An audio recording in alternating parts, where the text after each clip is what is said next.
Dear Black women, so as a woman, we have blazed these trails together. Blazed what trails together? Oh, do you mean when black women started the suffrage movement and then white women took it over and decided to leave black women in the dust? Is that the trail you're talking about? Or how about the Me Too movement that was created by black women and white women took it over and left black women in the dust to the point where they had a march and didn't even invite black women to speak at said march? Is that the trail we blazed together? Curious. Women, to include black women, got the right to vote after men. After the Civil War, the suffrage movement splintered over race. Black women had to form their own organization to continue to fight for the right to vote. White women like Elizabeth Cady Stanton publicly denounced extending voting rights to black Americans. The 19th Amendment was ratified in 1920, but it didn't end the fight for black women to vote because white women stood in the way. They didn't come help us. We helped you get the right to vote, but y'all left us in the wind. Black women were actually granted the right to vote in 1965 after the Voting Rights Act was passed. This act enforced the 15th Amendment, which gave black men the right to vote as well. Fun fact, in 1913, organizers of a women's suffrage parade in Washington, D.C. forced black women to walk in the back of the parade separate from white participants. This was an example of the racism black women faced during the suffrage movement. So again, we march with you, help you get your voting rights, and y'all left us in the wind. But continue. Still not equal. Equality, equal pay. We still get less on the dollar. So why are you alienating a high percentage of allies? Like, why are you doing this? This number hasn't changed in 3 elections. We're not alienating you. We're telling you that we're tired of doing all the work and we still get screwed by white women. It's because this number has not changed. So clearly something is off here. This number has not changed. And now we are exhausted and we are taking a break and we are looking to each other because the next 4 years is going to be mad difficult for black women, especially.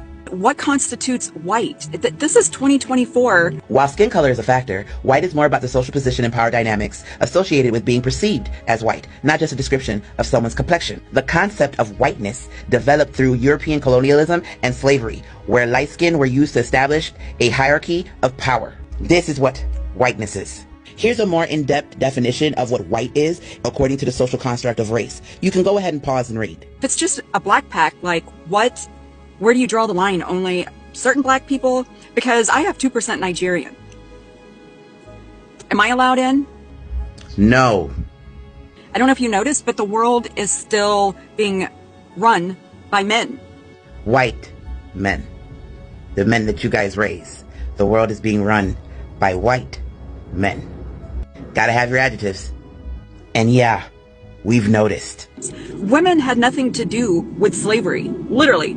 Like nothing. I'm sure we were saying, hey babe, this is pretty effed up because we're nurturing, we're loving, it's wrong. Hey babe, it's pretty effed up? What Delulu land are you living in?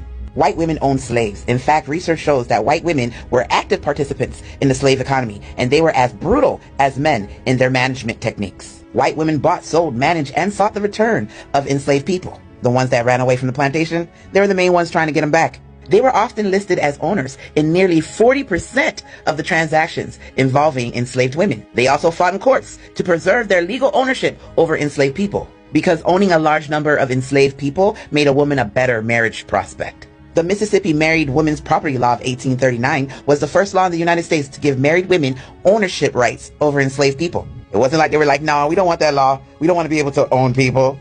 And let's not forget the Casual Killing Act of 1669. It was written to protect rich white women from legal punishment. White women were unaliving defenseless biracial children of their husbands and enslaved women. The women in Virginia were unaliving the biracial children in horrific ways. They were angry that the spouses were having plenty of children outside of their marriages. And because I'm on TikTok, I'm gonna go ahead and let you read that last paragraph here. The small children were routinely all of that stuff. So go ahead and pause to read all that. The white men did not want to chastise these rich white women after they unalived children. So that's why they created this law, to justify white women unaliving biracial children by saying if you did it because you were correcting them, then it's okay. Kind of like qualified immunity that police officers enjoy in this country. Why there's this divide, and especially when we all need each other. What happened? Why are you guys mad at white women? We are angry because white women are the problem. You guys are the largest demographic in the country. Out of 250 million white people, 60% to 65% of them are white women. Yet you guys continue to do this. Continuously stabbing us in the back. While we're out here fighting for the rights of all women, this is what you guys do. We are exhausted now. So in this moment, we're going to be thinking about us, resting. Y'all go out there and go do the work. We have been shouldering the responsibility for everyone's freedom in this country for far too long. It is time for you to get up and go work. We are resting. And I suggest that you maybe follow some more black women creators and learn. Because clearly you are uneducated on the history of women, period, in this country. Have a good day.